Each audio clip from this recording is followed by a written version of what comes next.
हमारे राजा रघु है और राजा रघु दिलीप का पुत्र है।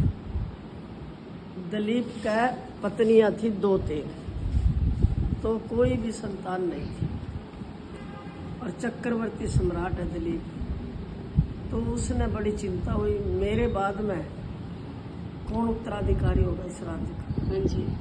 तो ऐसा सोचकर और वो रथ जड़वा कर हाँ जी। अपनी पत्नी पटरानी बड़ी को लेकर, सुदक्षिणा उसका मगध देश की राजकुमारी जी। उसको लेकर शाम के समय हाँ जी।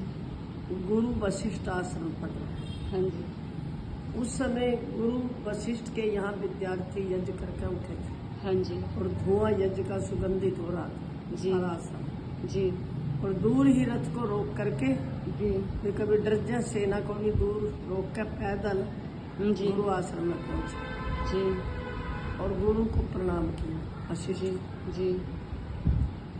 वशिष्ठ ने कहा, राजन, जी। क्या राज्य के तुम्हारे 7 अंग कुशल से हैं?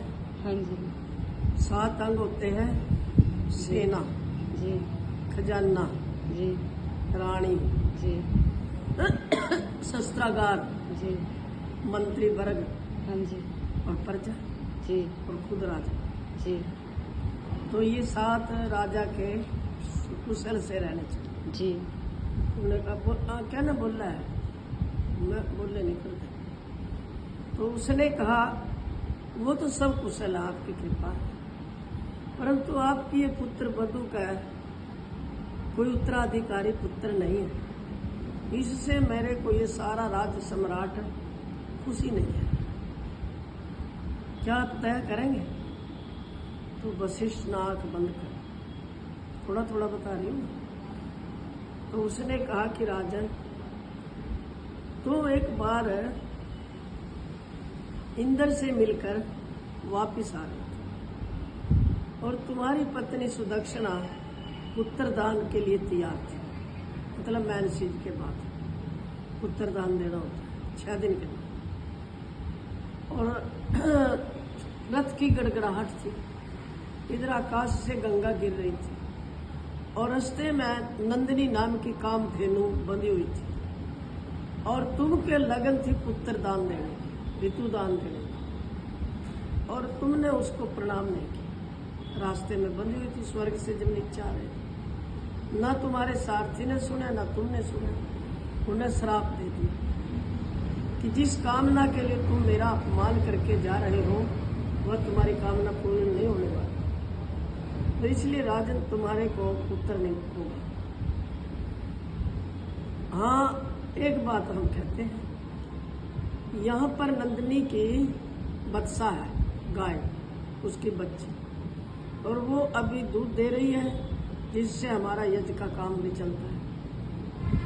उसकी तुम सेवा करो, जंगल में ले जाओ, जब वो खाएगी जब भी तुमने खाना, जब वो सोएगी जब भी तुमने सोना, जब वो पिएगी जब भी तुमने पीना, जब वो खड़ी होगी तुमने खड़े होना, जब बैठेगी उसने तुमने बैठना। और तुम्हारी पत्नी सुदक्षिणा ये उसके गोबर उठाएगी, लिपेगी और धूप चढ़ाएगी, उसके पैर धोएगी और गले में माला डालेगी और सेवा करेगी। उसके आश्रम के गेट तक छोड़ने आएगी और फिर जब आएगी जंगल से तो उसका सत्कार करने के लिए जाएगी। अगर तुम्हें यह मंजूर हो तो यह वर देगी तुम्हारे को और पुत्र हो सकता है। राजा दिलीप ने 21 दिन ऐसे किया। 21वें दिन गऊ ने एक माया का शेर बना लिया जंगल में और वो उस गाय के ऊपर चढ़ गया खाने के। तो राजा ने जब उस गौ ने आर्तनाद किया तो राजा ने जब सुना, उन्हें धनुष के ऊपर तीर चढ़ाया, शेर